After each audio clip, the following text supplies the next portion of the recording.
Tahukah Anda bahwa hidup kita harus menjadi berkat?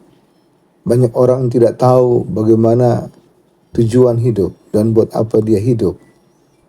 Orang hidup itu harus menjadi berkat, bukan hanya lahir, hidup, bekerja, dan mati, bukan. Tetapi hidup itu harus menjadi berkat.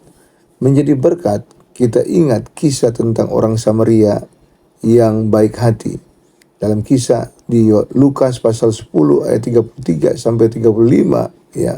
Di sana dikisahkan tentang seorang yang turun dari Yerusalem ke Yeriko, dan di tengah jalan dia dirampok oleh para perampok, dan mereka memukul dia, merampok dia, dan meninggalkan dia setengah mati. Lalu datanglah seorang imam, tapi orang imam ini tidak menolong orang itu. Datang juga orang Lewi, pekerja di bait Allah. Orang Lewi juga tidak mau menolongnya. Tapi kemudian lewatlah seorang Samaria, seorang yang menjadi musuh orang Yahudi. Tapi orang ini justru yang mengasihi orang yang dari Yerusalem itu.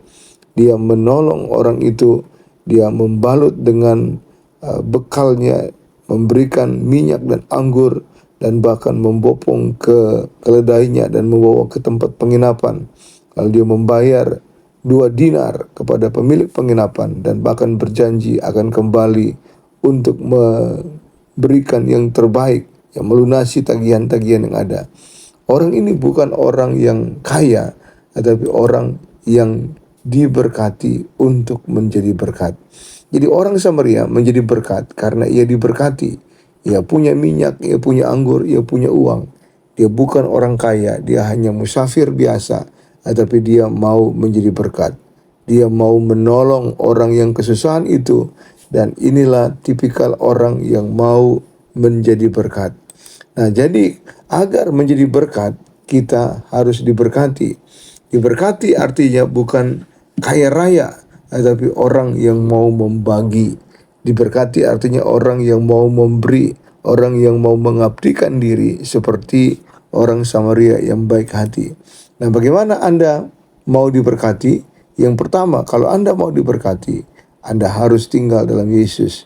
Yohanes 15 ayat 4 berkata, "Tinggallah di dalam aku dan aku di dalam kamu, sama seperti ranting tidak dapat berbuah dari dirinya sendiri kalau ia tidak tinggal pada pokok anggur. Demikian juga kamu tidak berbuah jikalau kamu tidak tinggal di dalam aku." Kata tinggallah dipakai kata menein dalam bahasa Yunani, artinya tinggal, menetap, berdiam atau bertahan. Jadi bukan sesekali datang ke gereja, bukan sesekali berdoa di rumah, tetapi terus tinggal dalam Yesus.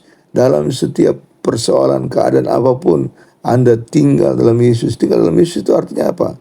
Anda memperkatakan firman, membaca firman-Nya dan melakukan firman-Nya yang tertulis dalam Alkitab. Anda mendengar khotbah, Anda mendengar firman Tuhan, dan Anda memasukkan firman Tuhan itu dalam hidup Anda, melekat di pikiran dan di hati Anda, dan melakukannya, dan menerapkannya, dan mengucapkannya. Bahkan saat Anda kekurangan, Anda mengucapkan firman Tuhan, "Allahku akan memenuhi segala keperluanku menurut kekayaan dan kemuliaan-Nya." Bahkan saat Anda sakit begitu parah, bahkan sekalipun Anda tetap berkata, "Oleh bilur-bilur Yesus aku sembuh. Tuhan menjauhkan aku dari setiap sakit penyakit karena aku beribadah kepada Tuhan." Firman Tuhan yang keluar dari mulut Anda bukan keluh kesah, bukan menggerutu, bukan marah-marah, bahkan marah kepada Tuhan, bukan kesal, bukan menggerutu, bukan, tetapi firman Tuhan, puji-pujian yang keluar dari mulut Anda, ucapan syukur. Inilah artinya tinggal dalam Yesus. Banyak orang tidak tinggal dalam Yesus, artinya apa? Dia keluar masuk, ya. Kalau ada keperluan, kebutuhan, baru datang kepada Yesus. Tetapi setelah kebutuhan-keperluannya sudah tercukupi, dia keluar dari Yesus. Tidak lagi beribadah, tidak lagi mencari Tuhan, tidak lagi berdoa, tidak lagi mengucapkan firman. Dan nanti ketika ada persoalan lagi, masalah lagi, sakit penyakit lagi, hutang lagi, atau apa, baru dia mencari Yesus. Kata tinggallah artinya tetap, menetap, berdiam, bertahan dalam Yesus. Dalam semua persoalan, dalam diri orang seperti itulah akan Tuhan kirim berkat, ya, akan memiliki berkat Tuhan. Jadi mari tinggal dalam Yesus. Yang kedua, bagaimana supaya hidupmu diberkati? Dalam Yohanes 15 ayat 2 dikatakan, setiap ranting padaku yang tidak berbuah dipotongnya, dan setiap ranting yang berbuah dibersihkannya, supaya ia lebih banyak berbuah. Nah, kata dipotongnya dari bahasa Yunani aire itu artinya ada dua, ya. Yang pertama dipotong, yang kedua diambil atau diangkat. Nah, dalam hal ranting, ranting itu kalau dia tidak berbuah, ya dia itu rupanya ada di bawah tanah. Sementara tipikal anggur itu haruslah tanaman yang merambat ada di atas. Nah, para petani anggur biasanya itu akan mengangkat ranting yang ada di bawah. Jadi ketika ranting yang ada di bawah yang tidak berbuah itu tidak akan berbuah karena dia ada di bawah tanah. Maka dia perlu diangkat, ditopang, ditaruh di para-para, ya, ditaruh di bagian atas supaya apa? Supaya dia bisa berbuah. Jadi kalau ranting tidak berbuah, Anda tidak berbuah, Anda harus datang kepada Yesus, dan ketika Anda datang kepada Yesus, Yesus akan mengangkat Anda. Yesus akan mengangkat Anda lebih tinggi supaya ranting itu kena sinar matahari, kena urapan Roh Kudus. Anda kena firman Tuhan, Anda kena urapan Tuhan. Dan itulah sebabnya kita penting untuk mengucapkan firman, penting kita untuk berbahasa roh, penting kita untuk memuji Tuhan, karena penting kita untuk beribadah, karena pada saat itu kita akan menerima sinar kemuliaan daripada Tuhan. Dan seperti ranting yang diangkat menerima matahari, dia akan berbuah.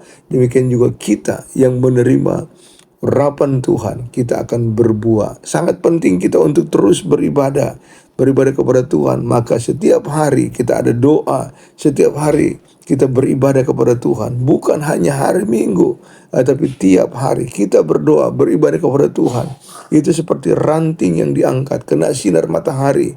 Kita beribadah kepada Tuhan, kena kemuliaan Tuhan, kena sekinah glory daripada Tuhan, kena Roh Kudus urapan Tuhan. Dan di sanalah kita akan berbuah. Jadi ranting yang berbuah yang ada di atas, posisinya sudah diangkat oleh Tuhan, ranting itu akan menerima sinar kemuliaan Tuhan dan dia akan berbuah. Sama seperti kita ada di atas, Tuhan angkat di atas. Posisi di atas itu posisi Tuhan, posisi di bawah itulah posisi iblis. Jadi ketika kita tergoda untuk turun ke bawah, kita ada di posisi setan. Kita tidak akan berbuah di sana. Kita mati karena kekhawatiran, ketakutan. Pokoknya pada saat Anda takut, Anda khawatir, Anda ada di posisi di bawah. Saat itulah Anda harus naik ke atas, bertahan di atas, karena Anda yang menerima Yesus akan menerima berkat Abraham. Galatia pasal 3 ayat 14 katakan, Yesus Kristus telah membuat ini supaya di dalam dia berkat Abraham sampai kepada bangsa-bangsa lain, sehingga oleh iman kita menerima roh yang telah dijanjikan itu. Jadi Roh Kudus yang Tuhan janjikan kepada kita untuk memberkati kita, untuk menerima berkat Abraham, itulah yang kita terima. Jangan turun di situ. Pertahankan posisi di atas. Pertahankan Yesus dalam diri Anda. Ucapkan syukur, berbahasa roh, tetap beribadah, memuji Tuhan. Meskipun sulit, Anda tetap di atas. Dan saatnya Anda akan berbuah. Dan ketika Anda berbuah, Anda itu menerima berkat. Ketika Anda menerima berkat, oleh karena kuasa Roh Kudus, Anda akan menjadi saksi Tuhan di Yerusalem, Yudea, Samaria, dan bahkan sampai di ujung bumi. Dan ketahuilah ketika Anda berbuah banyak, yaitu ketika Anda menjadi berkat, Bapa dipermuliakan.